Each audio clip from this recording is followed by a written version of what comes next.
Hello students, आज हम discuss करेंगे next part of complex continue integration. और कंटिन्यू इंटीग्रेशन में इस टाइप के जो क्वेश्चन होते हैं minus infinite to infinite f x d x की जो वैल्यू है उसको कैसे सॉल्व करते हैं। सो यहाँ पे हम एक कंसेप्ट अप्लाई करेंगे और उस कंसेप्ट से इसको सॉल्व करने की कोशिश करेंगे। देखिए वो कंसेप्ट क्या है। If F Z is a function which is analytic in the upper half of the z plane except finite number of poles having in it, है ना। ये माइनस आर टू आर, ये एक्स एक्सिस और ये upper half of the plane है। ये function यहाँ पे एनालिटिक है ना, कुछ पॉइंट को छोड़ते हुए, है ना, एक्सेप्ट सम पॉइंट्स, राइट, है ना, which is pole, right. So no pole on the real axis, मतलब इसके रियल एक्सिस पे कोई पोल नहीं है। For the z f z tends to zero as f mod z tends to infinity, then by continue integration minus infinite to infinite f x d x की जो value होगी वो 2 pi i summation R plus होगी। और summation R plus क्या represent करता है? Summation R plus represent the sum of residues pole in the upper half of the plane. कुल मिला के किसी भी इंटीग्रल की जो वैल्यू होती है वो वैल्यू इस अपर हाफ प्लेन में जो पोल्स होंगे उसके रेसिड्यूज के सम के बराबर होगी, है ना। तो इस थ्योरम का एक एक्सटेंशन ये भी है, integration F Z D Z की जो वैल्यू होती है वो माइनस आर से आर और ये सी आर, इन दोनों का सम। और अब जानते हैं कोई भी इंटीग्रेशन की वैल्यू होती है 2 pi i summation of residues होता है। This is the कोचीज residues theorem. मैं अभी क्वेश्चन कराऊंगा, उससे आपको समझ में आएगा कि ये कहना क्या चाह रहा है। सो एक क्वेश्चन लेते हैं और उससे हम समझने की कोशिश करते हैं।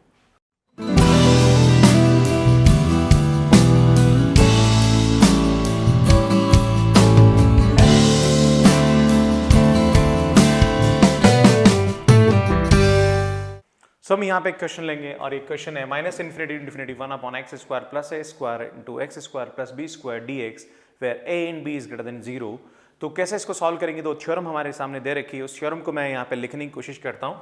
तो देखो क्या होगा यहाँ पे, integration c 1 upon Z square plus A square into Z square plus B square D z is equal to minus R to R 1 upon x square upon A square into x square plus B square into d x plus c R 1 upon Z square plus A square into Z square plus B square into d z. Now अब हम क्या करेंगे, are tends to infinite करेंगे, ना।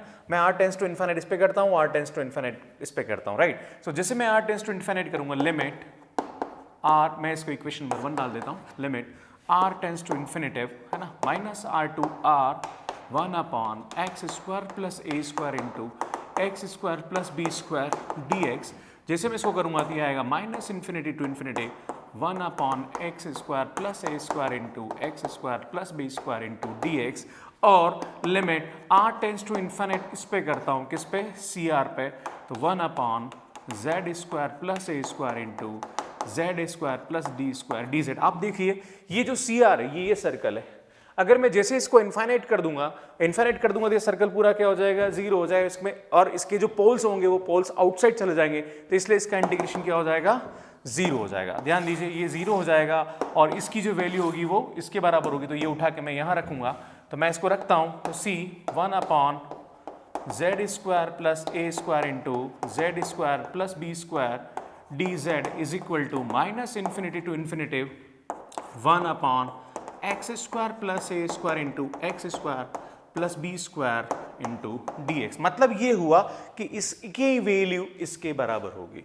But ये एक upper half circle है, तो मतलब आपको यहाँ पे जो भी पोल्स होंगे वो इस अपर हाफ में लाई करेंगे, उसी के करस्पॉन्डिंग रेसिड्यूज की वैल्यू आएगी, बाकी रेसिड्यूज क्या होगा?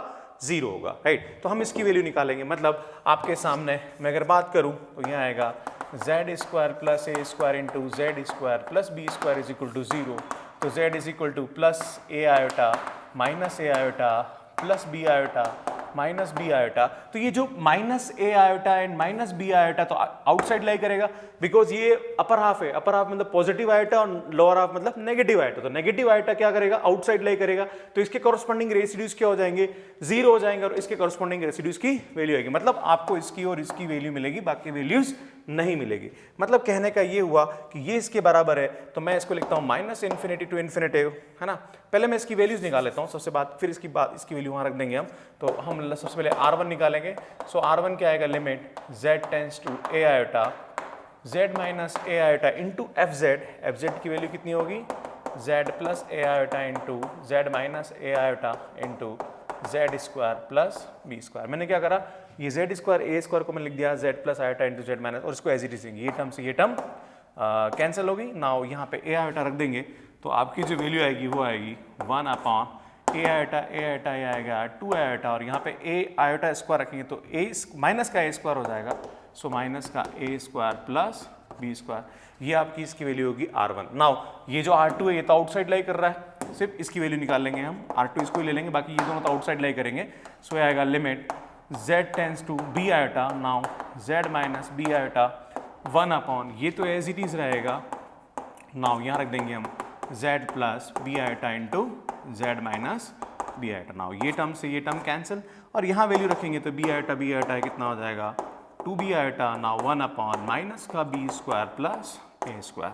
नाउ ये R1 और R2 की वैल्यू रखेंगे इसके अंदर, तो हम जानते हैं c 1 upon Z square plus ए square into Z square plus B square D Z की वैल्यू आपके पास आएगी 2 पाई आई R1 प्लस R2, एक्चुअली 4 आएगी R1 plus R2 plus R3 plus R4, पर इन दोनों का रेसिड्यूज क्या हो जाएगा 0, तो सिर्फ इन दोनों की वैल्यू रखेंगे, बाकी वैल्यू नहीं रखेंगे, राइट। सो यहाँ पे हम वैल्यू रखेंगे इसकी, मैं यहाँ रख देता हूँ, सो 2 पाई आई R1 की वैल्यू हमारे पास है 1 अपॉन, मैं माइनस कॉमन निकाल देता हूँ, 1 upon minus 2a iota A square minus B square, और ये हमारे पास plus 1 upon 2b iota A square minus B square.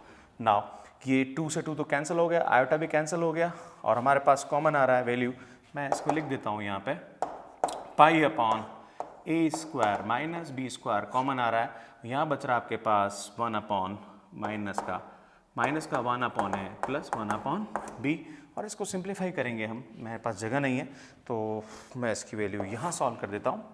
तो यहाँ सॉल्व करेंगे तो ये आएगा c 1 upon Z square plus A square into Z square plus B square is equal to, कितनी वैल्यू आएगी इसकी, मैं यहाँ सॉल्व कर रहा हूँ इसको, सो पाई अपॉन क्या आएगा a minus b into a plus b, और इसका एलसीएम लेंगे तो ये आएगा b minus a upon a b, और इसको कैंसिल करेंगे अपन तो ना, sorry this is minus b, so a minus b आएगा ये, a माइनस बी से a माइनस बी कैंसिल, और सॉल्व करेंगे तो ये आएगा pi upon a b upon a plus b, और ये जो वैल्यू है ये उठा के कहाँ रखेंगे हम यहाँ पे, तो आपके पास इसकी वैल्यू आएगी pi upon a b into a plus b is equal to minus infinity to infinity 1 upon x square plus A square into x square plus B square d x. तो इस तरह से इसकी वैल्यू सॉल्व करते हैं। मैं फिर से बता दूं, थ्योरम का स्टेटमेंट वो होता है r टेंड्स टू इन्फिनिट पे माइनस इन्फिनिट से इन्फिनिट हो जाएगा, ये 0 हो जाएगा, मतलब इसकी वैल्यू इसके बराबर होती है, इसके रेसिड्यूज को निकाल लेंगे हम, है ना, पॉजिटिव का वैल्यू आएगा, नेगेटिव तो आउटसाइड लाई करेगा, तो इसकी वैल्यू सॉल्व करके निकाल देंगे। मैं एक क्वेश्चन और इस पर लूँगा, फिर अपन टॉपिक को खत्म करेंगे। सो स्टूडेंट्स एक लास्ट क्वेश्चन और देखिए कैसे इसको हम सॉल्व करेंगे। तो यहाँ पे 0 से इन्फिनिट दे रखा है, जबकि हमारा जो कंसेप्ट होता है वो माइनस इन्फिनिट से इन्फिनिट होता है, तो 0 से इन्फिनिट को हम माइनस इन्फिनिट से इन्फिनिट इस तरह से, ये आप एक काम करिए, आप इसको पूरा माइनस इन्फिनिट से इन्फिनिट के लिए सॉल्व करिए, तो हमारा जो थ्योरम का स्टेटमेंट होता है वो क्या होता है एफ जेड, तो इसको मैं जेड लिख लेता हूँ, तो 1 अपॉन, यार चलो एक काम करो, इसको बेटर है इसको ऐसे लिख दो, minus infinity to infinity 1 upon x square plus 1 का होल स्क्वायर डी एक्स। आप बोलोगे कि सर आपने कैसे लिख दिया, तो ये इंटीग्रेशन की प्रॉपर्टी होती है, हम 12th क्लास में पढ़ते हैं कि माइनस इन्फिनिट से इन्फिनिट को 0 से इन्फिनिट करके तो ट्वाइस कर सकते हैं ना, तो हमने आधा कर दिया तो माइनस इन्फिनिट से इन्फिनिट हो गया, राइट। अब देखिए आप क्या होता है c f z that is 1/2 1 upon Z square plus 1 का whole square into d z is equal to 1/2 minus infinity to infinity, है ना, ये आएगा 1 upon x square plus 1 into d x plus c R 1 upon Z square plus 1 into d z. Now at this is 1/2 at z tends to infinity, मैं सीधा लिखूंगा z tends to infinity, इसकी value किसके बराबर होगी minus infinity to infinity 1 upon x square plus 1 d x is equal to 1/2 c z square plus 1 का whole square into d z के बराबर होगी। क्लियर है। सो हम क्या करेंगे, ध्यान दीजिए, इसके हम रेसिड्यूज निकालेंगे, तो पहले मैं इसको ऐसा लिख देता हूँ, क्या लिख देता हूँ, मैं इसको लिख देता हूँ 1/2 सी, मैं इसको लिखता हूँ z plus iota into Z minus iota, और दोनों तरफ होल स्क्वायर, और यहाँ पे हम पोल देख रहे हैं, एक तो आ रहा है माइनस आयोटा, एक आ रहा प्लस आयोटा और प्लस आयोटा। आप जानते हो ये तो इनसाइड लाई करेंगे, और ये आउटसाइड लाई करेंगे तो इसके कॉरस्पॉन्डिंग रेसिड्यूज आएगा, इसके कॉरस्पॉन्डिंग रेसिड्यूज नहीं आएगा। तो मैं आपको सीधी सीधी बात बताऊं, इसकी जो वैल्यू आएगी वो आएगी 2 pi I into are. Now are कौन सा आएगा, इसके कॉरस्पॉन्डिंग रेसिड्यूज आएगा। तो देखिए ये इक्वेशन नंबर 1 मान लीजिए और यहाँ पे हम इसकी वैल्यू निकालेंगे। सो आर की वैल्यू कैसे निकालेंगे, देखिए students, R is equal to limit z tends to, यहाँ पे कितना आएगा प्लस आयोटा। नाउ ये 2 बार आ रहा है, डबल पोल आ रहा है, तो इसको लिखेंगे 1/1 factorial d by D Z of z minus iota का whole square into 1/z plus iota का whole square into z minus iota का होल स्क्वायर। ये टर्म से ये टर्म क्या हो गई, कैंसिल।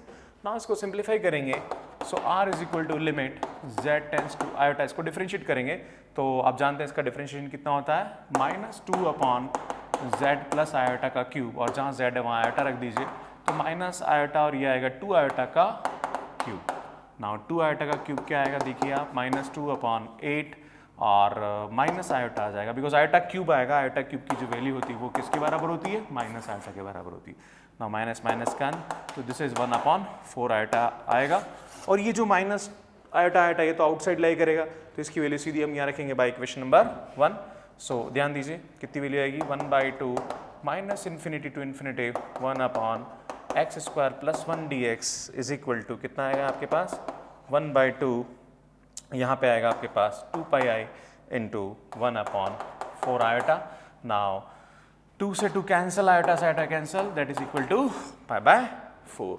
और अगर आप चाहो कि नहीं 0 टू इन्फाइनाइट की वैल्यू निकालनी तो आप क्या करोगे, वापस इसको क्या करेंगे, आप ट्वाइस करेंगे, तो 2/2 0 to infinity 1/x² plus 1 is equal to कितना आएगा यहाँ पे π/4, 2 से 2 कैंसिल।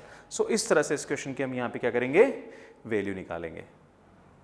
सो स्टूडेंट एक लास्ट क्वेश्चन देखिए आप यहाँ पे 0 to infinity 1x⁴ plus 1 dx, तो इसको हम लिख सकते हैं, क्या लिख सकते हैं, minus infinity to infinity 1/x⁴ plus 1 into dx। तो मैंने आपको थ्योरम बताई थी, वो थ्योरम क्या बोलती है, c 1/z⁴ plus 1 dz is equal to minus r/r, है ना, क्या आएगा यहाँ पे 1/x⁴ plus 1 into dx plus cr, है ना, यहाँ पे आएगा 1/z⁴ plus 1 into dz। Now क्या करेंगे हम, at z tends to infinity पे इसकी वैल्यू किसके बराबर होगी, 1/z⁴ plus 1 dz is equal to minus infinity to infinity 1/x⁴ plus 1 dx के बराबर होगी। नाउ अब इसकी वैल्यू हम निकालेंगे और जो भी वैल्यू आएगी उसके बराबर रख देंगे, या फिर मैं आपको बोल दूँ कि minus infinity to infinity 1/x⁴ plus 1 dx is equal to c 1/z⁴ plus 1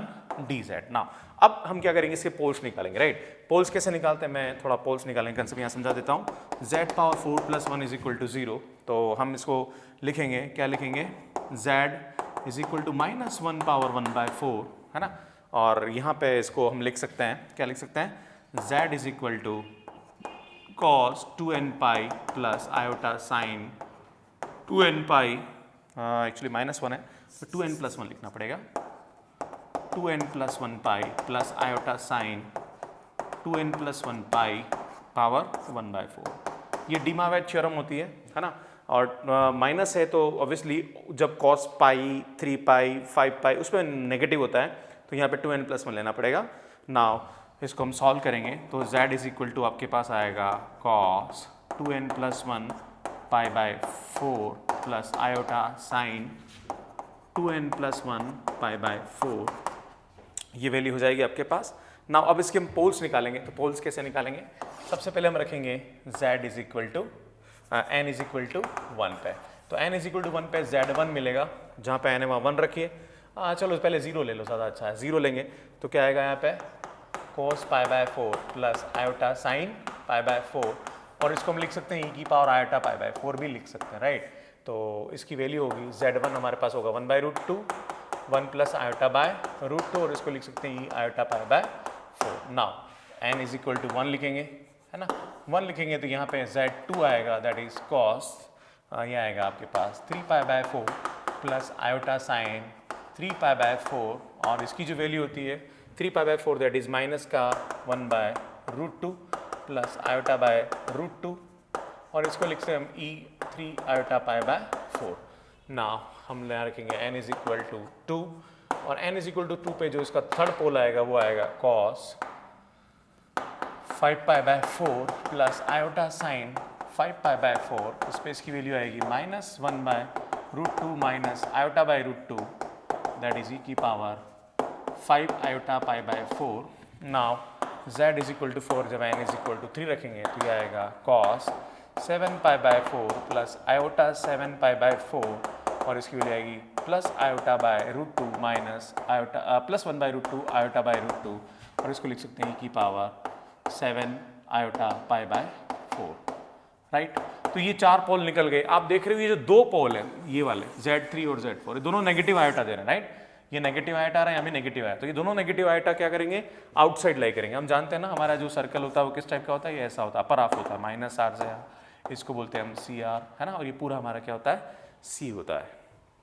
तो दिस इज x एक्सिस और this is y axis. Now अब देखिए आप हमारे को इसकी वैल्यू चाहिए C1 upon z power 4 plus 1 dz is equal to, यहाँ से हमारे पास वैल्यू आएगी 2 पाई आई, 4 हैं तो R1 प्लस R2, बिकॉज ये दोनों तो क्या हो रहे हैं, आउटसाइड लाई कर रहे हैं, है ना।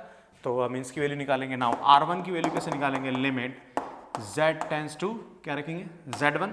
नाउ ये आएगा z माइनस Z1 अपॉन नीचे कितना आएगा 1 प्लस Z4।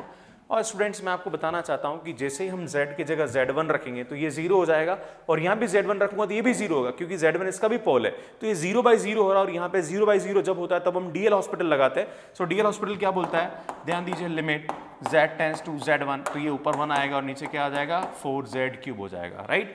और z की जगह Z1 रखेंगे तो इसकी वैल्यू आएगी 1/4 Z1³, और Z1 की वैल्यू आपके पास क्या रह गई, this is the Z1। Now इसकी जगह रखेंगे हम तो ये आएगा 1/4 e की पावर 3 आयोटा पाई बाय 4, और इसको सॉल्व करेंगे तो ये आएगा 1/4 e की पावर -3 आयोटा पाई बाय 4, है ना। सॉल्व करेंगे तो ये आएगा 1/4 cos 3 pi by 4 minus iota sine 3 pi by 4, और 3 पाई बाय 4 वाली वैल्यू कौन सी रहेगी, ये, और यहाँ बीच में माइनस है तो ये आपके पास आएगा 1/4, 3 पाई बाय 4 की वैल्यू होती है माइनस का 1/√2, और ये भी आपके पास प्लस होता है, that is iota by √2। Now हम इसका R2 निकालेंगे। R2 क्या होगा, limit z tends to Z2 z minus Z2 upon 1 plus z power, यहाँ भी DL हॉस्पिटल लगेगा, इसको सॉल्व करेंगे तो ये आएगा 4z2³, और Z2³ Z2 कौन सा रह गया, और इसका क्यूब रखेंगे तो ये आएगा 1/4 e की पावर 9 आयोटा पाई बाय 4, और इसको ऊपर ले जाएंगे तो 1/4 e की पावर 9 आयोटा पाई बाय 4, और इसकी वैल्यू सॉल्व करेंगे तो ये आएगा 1/4 cos 9 pi by 4 minus iota 9 pi by 4, और ये 9 पाई बाय 4 फर्स्ट क्वाड्रेंट में आता है, और फर्स्ट क्वाड्रेंट में दोनों ही क्या होंगे, पॉजिटिव होंगे, तो ये आएगा 1/√2 माइनस आयोटा बाय √2। नाउ इन दोनों की वैल्यू को आप क्या करेंगे, ऐड करेंगे, बिकॉज यहाँ R1 प्लस R2 इस इक्वेशन नंबर 1 में रखेंगे, है ना। तो यहाँ पे जगह नहीं तो मैं यहाँ लिख देता हूँ, इसको यहाँ सॉल्व कर रहा हूँ। सो देखिएगा आप कैसे इसको हम सॉल्व करेंगे। So this is C1/Z4 plus 1 into dz is equal to क्या आएगा आपके पास 2 पाई आई R1 प्लस R2, इन दोनों को ऐड कर दीजिए, इसको और इसको ऐड करिए, मतलब हमारे पास इसकी वैल्यू और इसकी वैल्यू दोनों को ऐड करेंगे तो क्या कैंसिल होगा, 1/√2 से 1/√2 माइनस 1/√2 कैंसिल हो जाएगा, और ये दोनों नेगेटिव है तो 1/4 सो दिस इज 1/2, ये आपके पास आ रहा है माइनस का 1/2 आयोटा अपॉन √2 आ रहा है। सो 2 से 2 कैंसिल हो रहा है, देन हमारे पास जो वैल्यू आ रहा है आयोटा स्क्वायर की वैल्यू -1 हो जाएगी। सो दिस इज पाई बाय √2 इसकी वैल्यू आ रही है, क्लियर है। ये पाई बाय √2 उठा के हम कहाँ रखेंगे, यहाँ रखेंगे, है ना। सो this is value of pi by √2। अब आपको किसकी वैल्यू निकालनी है, आपको इसकी वैल्यू निकालनी है 0 to ∞, है ना। तो ये 1/2 क्या करेंगे आप, माइनस इन्फिनिटी से इन्फिनिटी है, इस माइनस इन्फिनिटी से इन्फिनिटी को 0 से इन्फिनिटी कन्वर्ट करने के लिए आपको क्या करना पड़ेगा, ये यहाँ से यहाँ करेंगे तो ये 0 से तो ट्वाइस हो जाएगा और 2 नीचे चला जाएगा, तो 0 to ∞ 1/x power 4 plus 1 dx is equal to π/2√2। So इस तरह से इसको हम सॉल्व करेंगे। सो स्टूडेंट्स बहुत लंबा क्वेश्चन हो गया और कंसेप्चुअल है। सो ये जो मैंने कंसेप्ट लगाया डी मावे थ्योरम का लगाया, जिससे हम रूट्स निकाल रहे थे यहाँ पे। सो आप एक बार इस कंसेप्ट को देखिएगा, कहीं आपको इसका सॉल्यूशन मिलेगा और मुझे लगता है आपको मेरा वीडियो समझ में आएगा। सो अगर समझ में आया तो प्लीज़ अपने स्टूडेंट्स फ्रेंड्स को शेयर करिए और कमेंट करते रहिए। और नोटिफिकेशन बेल को आप प्रेस करिए सो दैट आपको आगे के नोटिफिकेशंस मिलते रहें। और मेरे पुराने जितने भी वीडियोस हैं वो प्लेलिस्ट में पड़े हुए हैं, उसको आप देखिए। और कहीं भी कुछ आता है तो आप बताइए मुझे कहीं कमेंट के थ्रू। अपने फ्रेंड्स के साथ जरूर शेयर करें, बताते रहिए, क्योंकि इतनी मेहनत के साथ हम आपके साथ काम कर रहे हैं। बस आपके कमेंट और यही हमें मोटिवेट करते हैं। So thank you so much for watching my videos. Thank you.